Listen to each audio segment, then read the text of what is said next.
Magandang umaga mga ka-happy hour. Narito ang mga balita para sa MBC TV Network News Update, 11 AM edition.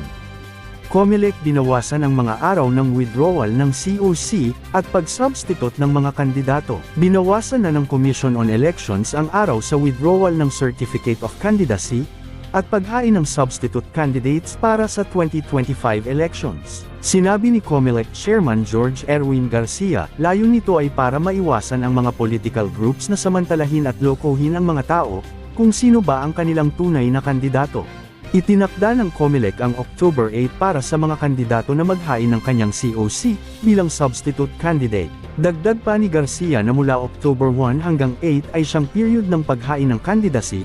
Papayagan nilang mag-withdraw ang mga kandidato pero pagtapos ng October 8 ay wala ng palitan ng kandidato.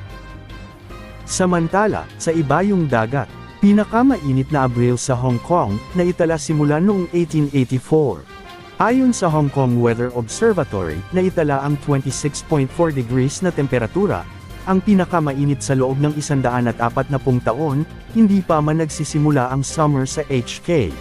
Bukod sa Hong Kong, sa isang village naman sa Thailand, ipinarada ang Japanese cartoon cat na si Doraemon, dahil desperado na silang makaranas ng ulan.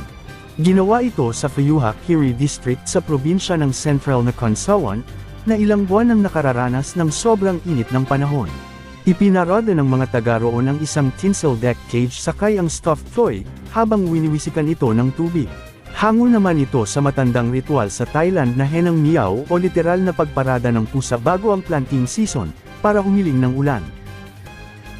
At yan ang mga balita para sa MBC TV Network News Update, 11 AM edition.